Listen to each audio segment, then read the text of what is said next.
नमस्कार। एक बार फिर से आप सभी का स्वागत है सोशल स्टडी क्लासेस में। और हम बात कर रहे हैं भारत के भूगोल को लेकर। पिछली क्लास में हमने आर्द्रता को लेकर बात की। हमारी काफ़ी लंबी क्लास हुई और उस क्लास में हमने काफ़ी तर्कों की बात की कि किस माध्यम से आर्द्रता को भारत के अंदर देखा जा सकता है और उनको किस तरीके से समझा जा सकता है। हमने भारत के मैप को लेकर भारत की तीनों दिशाओं में हमने दक्षिण की बात की, इन दिशाओं को लेकर समुद्रों की हमने बात की, हमने मरुस्थल की बात की और हमने हिमालय की बात की।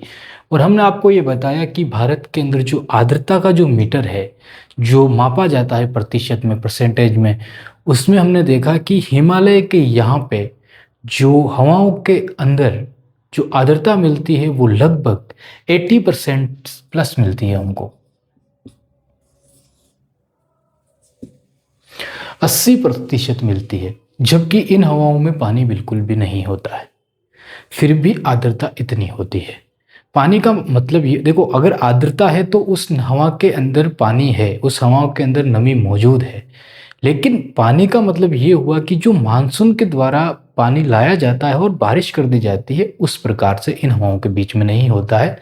मतलब ये आर्द्रता युक्त है, इनके अंदर जो ह्यूमिडिटी है वो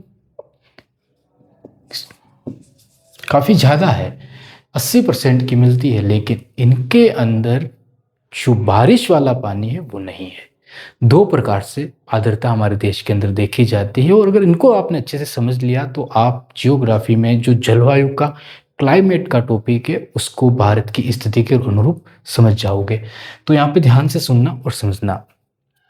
हमने जब हिमालय की बात करते हैं और जब भारत की स्थिति और विस्तार को हम पढ़ते हैं और उसके बाद जब भारत के भौगोलिक प्रदेशों के ऊपर हम आते हैं, तो हमें एक पॉइंट देखने को मिलता है 37 डिग्री से लगा के 6 मिनट तक। ठीक है, 37 डिग्री से लगा के 6 मिनट तक। और एक पॉइंट हमको यहाँ पे देखने को मिलता है, वो है 23.5 डिग्री रेखा। ठीक है, और एक पॉइंट और मिलता है, जो मिलता है 8 डिग्री 4 मिनट, जो भारत का दक्षिणतम छोर है। ठीक है, ये भारत की स्थिति है, अक्षांशीय स्थिति भारत की है। इसको अगर क्लाइमेट के अनुरूप हम देखें और समझें तो समझना कि 37 डिग्री 6 मिनट से एक पर्वतमाला शुरू होती है, उसको हम हिमालय पर्वतमाला कहते हैं। और वो पर्वतमाला इस तरह भारत के फैली हुई है और फैलने के बाद वो इस तरह को हिस्सा रखती है। और इस पर्वतमाला की जो ऊंचाई हमको मिलती है वो लगभग 6000 मीटर की ऊंचाई देखने को हमको इस पर्वतमाला पे मिलती है। 6000 की ऊंचाई, 6000 प्लस की ऊंचाई मिलती है। चोटियाँ हैं 8848 किलोमीटर, सॉरी किलोमीटर नहीं, मीटर, माउंट एवरेस्ट की 6100 एवरेज ऊंचाई हमको यहाँ पे देखने को मिलती है। उसके अलावा 2400 मीटर की लगभग चौड़ाई देखने को मिलती है यहाँ पे इस हिमालय की। का हर जगह अलग अलग है, कहीं से हिमालय ऊंचा ज़्यादा है, कहीं से हिमालय चौड़ाई ज़्यादा है। दोनों चीज़ें अच्छे से हमने मतलब कि समझना भी है और ये चीज़ें देखने को मिलती है। लेकिन आर्द्रता को लेकर समझना आज की क्लास इंपॉर्टेंट क्यों है। यहाँ पे हवाएं आती है, जनवरी के महीने की ही हम बात करें, पिछली क्लास में भी जनवरी के महीने की हमने बात की थी।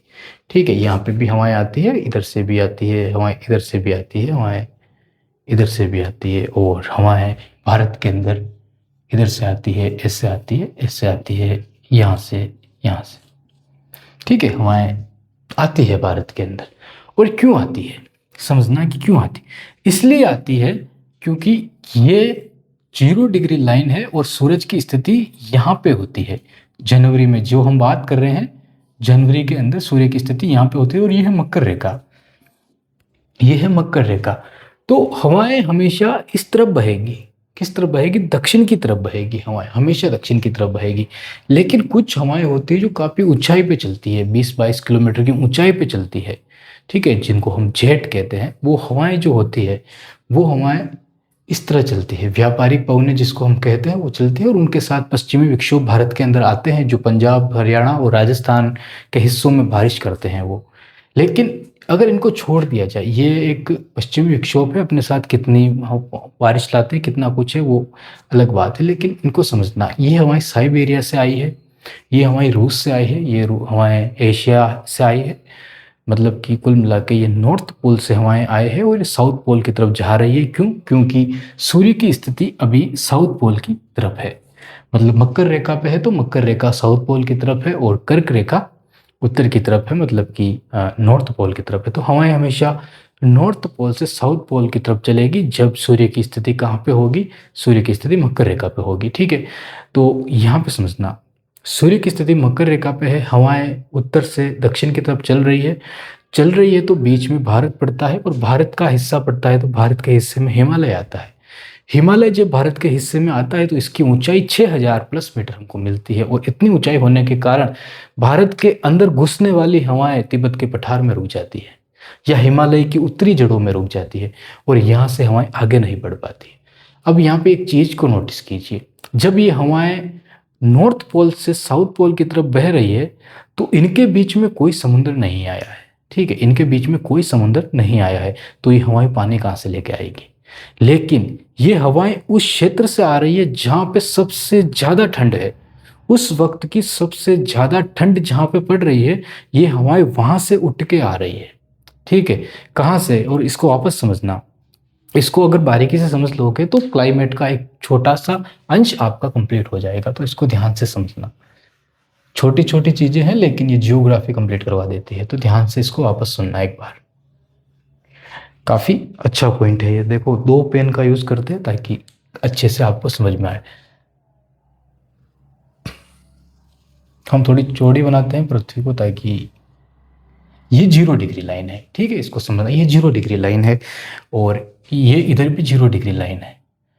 अब ये लाइन फ्रंट की है तो पीछे भी है, ये पूरी लाइन जो है ये कोई एक लाइन नहीं है, मतलब एक रेखा नहीं है, ये पूरी घूमी हुई है, ये गोल लाइन है। ये गोल है मतलब कि हम कह सकते हैं कि ये गोल है, तो इसको क्या कहेंगे, 360 डिग्री। कोई गोल चूड़ी होती है, उसका जो डिग्री मापे जाए तो 360 बनती है, उसी तरीके से ये लाइन 360 है। इसी के ऊपर समांतर एक रेखा और खींची गई और इसको हमने कहा 23.5 डिग्री, और इसके नीचे एक रेखा और खींची गई और इसको हमने कहा 23.5 डिग्री। ठीक है, 2 रेखाएं हमने खींच दी, बराबर माप, समांतर रेखाएं, बराबर समांतर रेखाएं खींची। यहाँ पे चंदा रखा और यहाँ से 23 डिग्री, यहाँ 23.5 डिग्री खींची, और इन दोनों को मिलाते हुए एक लाइन हमने खींच दी। इसी तरीके से यहाँ पे 23.5 डिग्री की लाइन और हमने खींच दी। भारत की स्थिति हमको मिली यहाँ पे।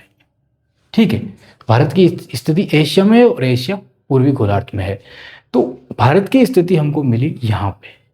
ठीक है, एक तरीके से मिडल में है एशिया, लेकिन स्थिति पूर्वी गोलार्ध की आती है, तो यहाँ पे भारत की स्थिति मिली। अब यहाँ पे कर्क सूर्य की स्थिति है, यहाँ पे है सूर्य की रोशनी इस रेखा पे पड़ेगी एक दिन में, कहीं किसी हर एक इस रेखा पे जितना भी स्थान, जो भी जमीन हो, जो समुद्र हो, जो भी हो, 24 घंटे में एक बार एक जगह पे हमेशा, मतलब कि एक जगह पे एक बार में लंबवत किरणें पड़ेगी ही पड़ेगी। क्यों? क्योंकि सूर्य की स्थिति इसी यहीं पे है। तो 22 दिसंबर के दिन मकर रेखा 23.5 डिग्री पे सूर्य की किरणें हर स्थान पे पड़ेगी जो स्थान मकर रेखा पे मौजूद है, 23.5 डिग्री पे मौजूद है। ठीक है, तो यहाँ पे पड़ेगी ही पड़ेगी, समझना इसको। यहाँ पे सूर्य की स्थिति है, भारत की स्थिति इधर है, ये है साउथ पोल और ये है नॉर्थ पोल। अब बताइए सूर्य किसके नज़दीक है, यहाँ पे है कि यहाँ पे है? तो आप कहोगे कि सूर्य तो यहाँ पे इसके नज़दीक, साउथ पोल के नज़दीक है, तो फिर ये तो 0 डिग्री लाइन है। ठीक है, ये पृथ्वी को 2 भागों में बीचों बीच भाग बांटने का काम करती है। अब पेन चेंज करते हैं और अब बारीकी समझते हैं। ये 0 डिग्री लाइन है जो पृथ्वी को 2 भागों में बांटने का काम करती है। ये दूरी ज़्यादा है, यहाँ तक है, ठीक है, और ये दूरी कम है, तो हवाएं इतनी दूर से इधर आ रही है।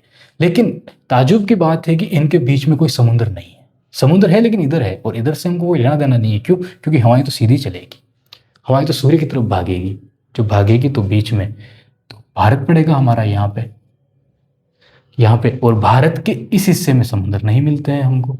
ठीक है, भारत के सॉरी इधर समुद्र हो सकते हैं लेकिन भारत के इस हिस्से में समुद्र नहीं मिलते, ये कहना चाहते हैं। ठीक है, इधर समुद्र हो लेकिन उससे हमें क्या लेना देना, हमको तो भारत को देखना है, और भारत के ऊपर समुद्र नहीं मिलते हैं। साइबेरिया, रूस, एशिया, शीत कटिबंध ये मिलते हैं, और यहाँ से हवाएं आएगी और वो कहाँ पे जाने की कोशिश करेगी, इस लाइन पे जाने की कोशिश करेगी।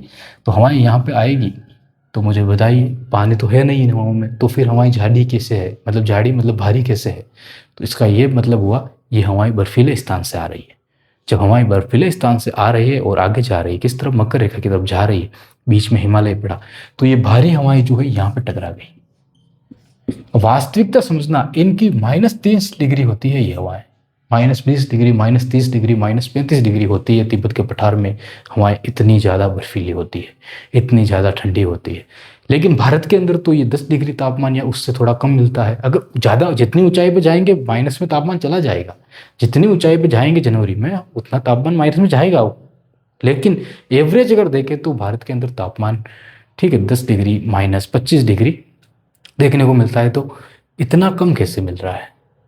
इसका कारण ये है कि तिब्बत के पठार में हवाएं रुक चुकी है, हिमालय के क्रॉस नहीं कर पाई है ये हवाएं, ठीक है। और भारत में बीचों बीच से कर्क रेखा गुजरती है, तो थोड़ी बहुत सूर्य की किरणें पड़ती है, उसका असर यहाँ पे थोड़ा बहुत रहता है, इस भारत पे रहता है। तो ये हवाएं क्रॉस नहीं कर पाएगी और ये हवाएं हिमालय के कारण रुक जाएगी, तो भारत का तापमान जो है वो रुक जाता है, कम हो जाता है। लेकिन दूसरी चीज, अगर तापमान कम है, देखो जैसलमेर के अंदर गर्मी पड़ रही है, हवाओं के अंदर नमी नहीं होती है, समझना, जैसलमेर के अंदर गर्मी पड़ रही है, हवाओं के अंदर नमी नहीं होती है। लेकिन हम अभी सूर्य की स्थिति मकर रेखा पे है, जैसलमेर के अंदर गर्मी पड़ रही है, लेकिन जैसलमेर के अंदर जो हवाएं हैं वो हवाएं कौन सी है? ये मरुस्थल वाली हवाएं, सॉरी ये हिमालय वाली हवाएं हैं। और इतनी ज़्यादा गर्मी नहीं पड़ रही है यहाँ पे, सुबह 8:30 बजे की हम बात कर रहे हैं, इतनी ज़्यादा गर्मी नहीं पड़ रही है। तो यहाँ पे ह्यूमिडिटी जो मिलेगी अब कितनी मिलेगी? अब भारत के हर हिस्से की हम बात करते हैं, हर हिस्से की ह्यूमिडिटी की हम बात करते हैं और इस चीज़ को समझने की कोशिश करते हैं। 80% ह्यूमिडिटी हमको कहाँ पे मिलेगी? तो यहाँ पे समझना, 80 यहाँ अंदर ही लिखते हैं 80+, ठीक है, नोट करना। देखो ये लाइन हमने खींच रखी है यहाँ से, इस लाइन से ऊपर जो ह्यूमिडिटी हम आर्द्रता जो हमको मिलेगी वो 80% मिलेगी, लेकिन ये हवाएं बारिश नहीं कर पाएगी, ठीक है, ये क्लियर हो गया। उसके बाद यहाँ पे 70 से 80% थोड़ा कम हो जाएगा और फिर यहाँ पे 50% रह जाएगा। क्यों? क्योंकि इलाका जैसलमेर का इलाका हमको मिल रहा है देखने को, ठीक है। 50% यहाँ पे रह जाएगा। एक बार देख लेते हैं इसको,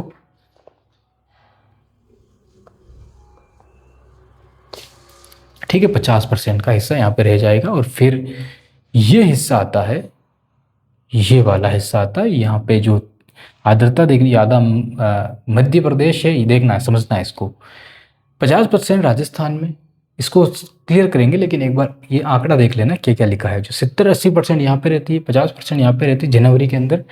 और इसको समझना, यहाँ से ये हिस्सा ये महाराष्ट्र में हो गए, ये घूमते हुए इसके बीच में ये 50% से कम और ये 60% है यहाँ पे, ठीक है, ये 60% और ये 50% से कम हो जाती है। ये वापस 70% के आसपास होता है ये हिस्सा, ये पूरा क्षेत्र आपको देखो यहाँ से ये दिख रहा है, फिर ये वाला हिस्सा, फिर ये वाला हिस्सा, ये लगभग 60, ये भी 60% है, ठीक है, ये भी 60% का हिस्सा। यहाँ पे ये जो तट है ये 80% प्लस है, ये भी 80% प्लस है। अब देखना यहाँ पे ये हिस्सा कितना मिला? 60% प्लस, 60% प्लस। ये जो है ये वाला भी 60% प्लस हमको मिला। अब देखना यहाँ पे ये वाला भी 80% प्लस है, ठीक है। और ये जो हिस्सा है ब्लैक पर में 70-80% लिखा है, तो 70 से 80% के बीच में। अब देखना यहाँ पे इन आंकड़ों को, ये मैप में आपको दर्शाना भी है और लिखना भी है। अब देखना, जो हवाएं हिमालय की आई, शीत की हवाएं आई, अपने आप में भारी है, आर्द्रता है उनमें, बारिश करने नहीं आई है लेकिन भारी है हवाएं आई है, यहाँ पे रही है। तो ये पूरा हिस्से में उन हवाओं की बौछार है रही है, तो ये हवाओं में काफ़ी भारी होगी और ये जमीन के अंदर दबी हुई होगी, जमीन पे दबी हुई होगी। नदी नाले पेड़ वनस्पति सब के आसपास ये हवाएं घूमती रहेगी और उनसे आर्द्रता लेती रहेगी, नदियों से लेगी, छोटे माइक्रो क्लाइमेट जिसको हम कहते हैं, ठीक है, हमारी क्लास से है माइक्रो क्लाइमेट को लेकर, तो माइक्रो क्लाइमेट जिसको हम कहते हैं वो सारी चीज़ें यहाँ पे काम करेगी।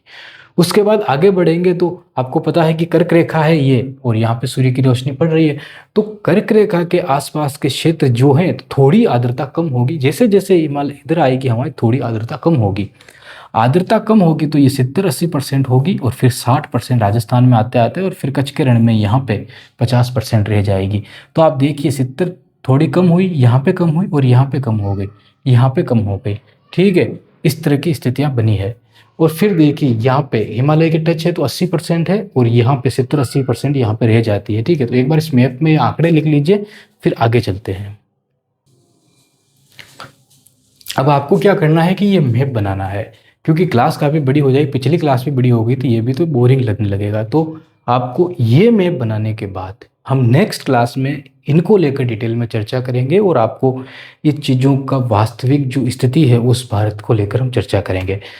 थोड़ा सा हिंट अगर देना चाहें तो ये देख लेना कि ये मध्य भारत है, यहाँ पे 60% 50% के आसपास मिलता है। कारण क्या है, ये प्रायद्वीपी है, प्रायद्वीप है, लेकिन तटों के पास देखो यहाँ पे 80%। क्यों? क्योंकि बंगाल की खाड़ी से बारिश आई है, यहाँ पे बारिश करती है, तो 80% आर्द्रता है। लेकिन ये आर्द्रता मानसूनी है, ये आर्द्रता मानसूनी नहीं है।